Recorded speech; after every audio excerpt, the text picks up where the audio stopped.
Hi everyone, welcome back to my channel. Thank you for being here still. I know this is really crazy what we're going through right now. This is our Simple Abundance year with Sarah Bon Browning's book, Simple Abundance. And I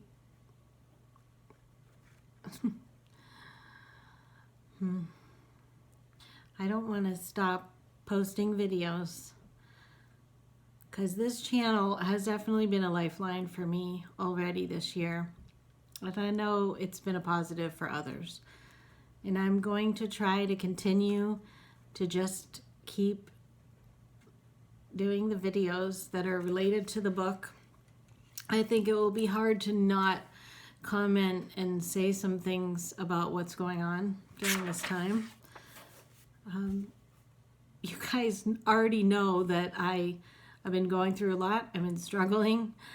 My anxiety level has already been at a tipping point. And then with the circumstances over the past week especially, I don't even know how I'm functioning. Well, actually I do, because I'm trying some of the things that Sarah's talking about in the book. I'm not successful every day. One of the things is just breathing. I have been trying to get out and walk and force myself to take deep breaths because I'm not sick, so don't worry. I'm not sick with the virus, but the chest pain that I'm having from the fact that I'm doing such shallow breathing and that I'm just, on such edge right now, it's not good, and I'm not sleeping well. I need to be better about going to sleep earlier. And I was going to read back from March 15th where we're talking about self-care, right? And now we need like a self-care first aid kit for every day, right? My comfort drawer, it's empty already. I should have had I didn't know I needed to have such a big supply of all the things that I need.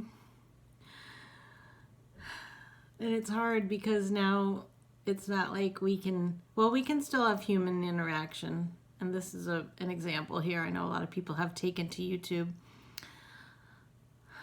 But without that regular social stuff and human contact, it's making it harder. I already feel alone a lot of the time anyway, even though I have wonderful friends. I really do. But this is also adding to that alone feeling, and I'm not quarantined or anything yet.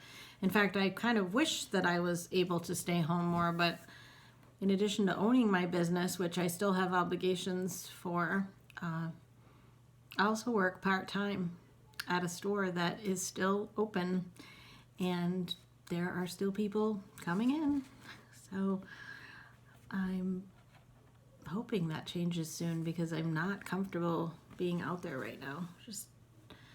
I need to have that anxiety removed, even though I don't know what that means financially. So anyway, back to the book. I'm sorry. I just said I wasn't going to. I really don't want this to become a rant of everything that's wrong and adding to anybody's stress or hopelessness. But I'm also just being transparent, as I always am on the channel here, to let you know where I'm at, and I'm sure you can relate. So back to what I was going to say. She's talking about self-nurturing.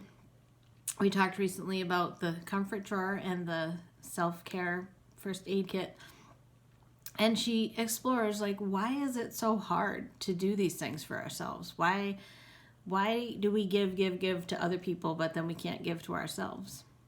Something to think about, especially if you're still struggling to come up with the time for your creative excursions and the time for yourself. Obviously right now I realize, maybe you actually have more time than normal, but I was going to say right now your thoughts and energies may be going elsewhere and just in survival mode, so it's hard to focus on these things, but this is actually when we need the most self-care, right? So she says, And take an honest look at how good you are to yourself. How much sleep are you getting? Are you walking often or getting enough exercise? Have you given meditation a fair chance? How much time do you have every day and every week just to relax, to dream, to engage in personal pursuits that bring you pleasure? When was the last time you laughed? There is a connection between self-nurturing and self-acceptance. Self-care has been a struggle for her, she says, but believe me that she slowly learned on the simple abundance path that if you want your life to come together, you have to start treating yourself better. No one else can do it for you. Then she challenges us to make a list of 10 nice things that you could do for yourself. And she says, now select one and do it.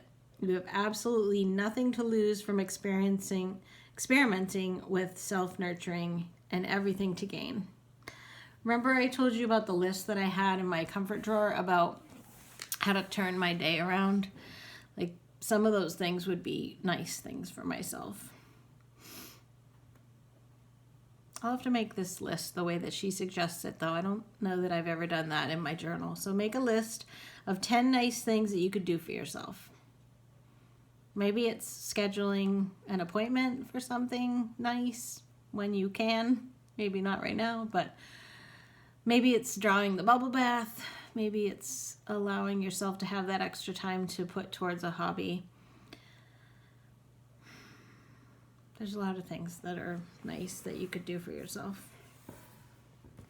The next one, yesterday's entry, March 16th. I remember this one and I have my list, but I need to redo it for this year.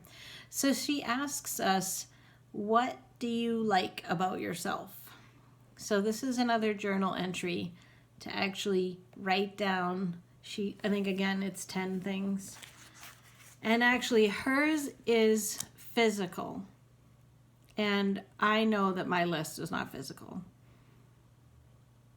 I'm so disgusted with myself right now. I'm being totally honest. I cannot do this exercise that she talks about.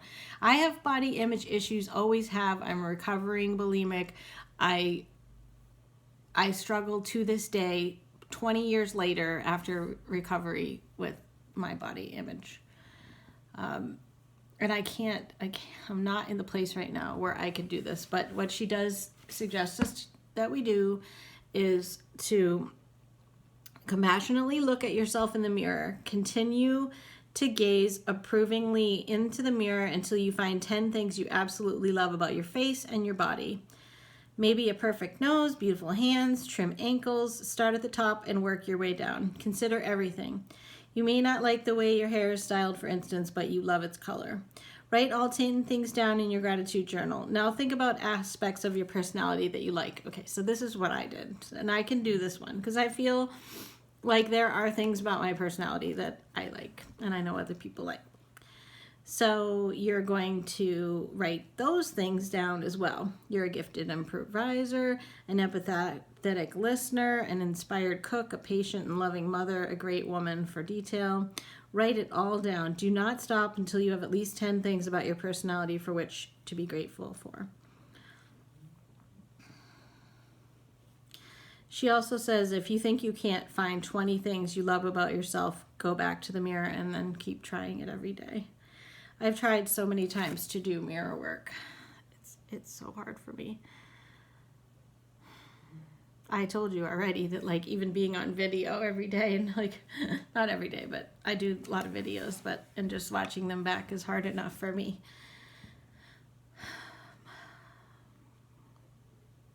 And I'm sorry, I just have to take a deep breath. It's like this is where I'm at. Ponder this today. Self-development is a higher duty than self-sacrifice. And that's from the mind, heart, and soul of a woman who dedicated her entire life to women's equality. That must have been from a quote from earlier in that entry that I'm not attributing to. Sorry if that felt out of place. So then today's entry is a nice jumping off point from yesterday because it's called Accentuating the Positive. And I'll let you read that one, but it does talk about once you decide what you love, like maybe it is like maybe you love your lips or something like that, then you can accentuate that. Maybe it's like new lipstick you get, or maybe you love your eyes and you can do your makeup, or maybe you have like this beautiful hourglass shape and you can find styles that fit that and make you feel better. So it's important to make that list from yesterday's entry, and then you can focus on accentuating the positive, right? Let me see if there's anything to point out.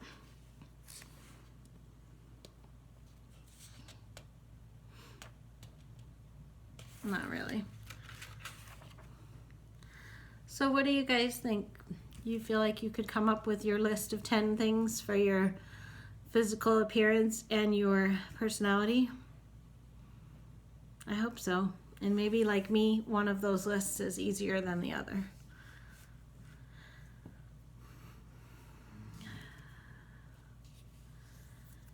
I thank you guys so much for being here.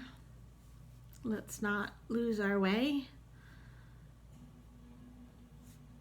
We don't know what's coming.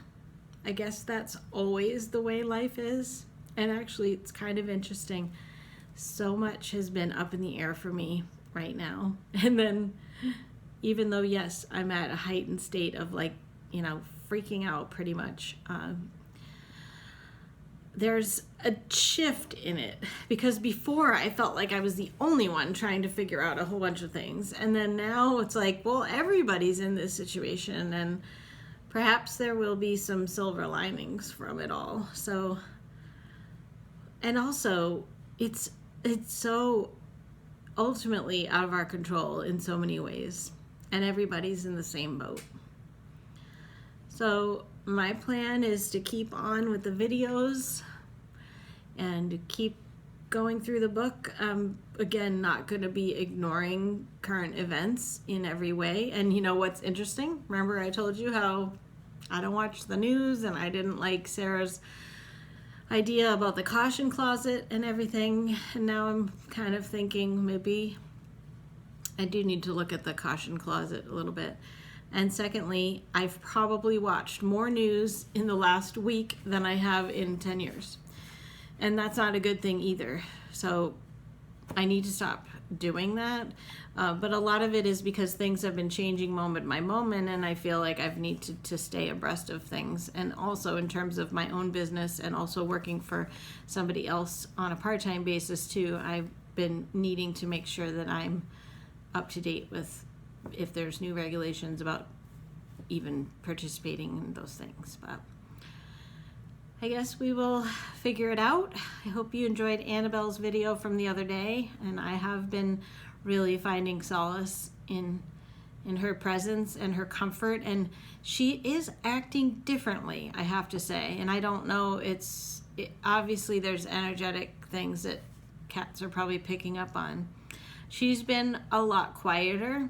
She's been very much wanting to be on me a lot as well. And she was like that when I was recovering from my surgery too. And of course I was laying down most of the time, so she was constantly wanting to be on me. But now it's just like she has to be sort of stuck to me like glue. So I think she's picking up on my anxiety level.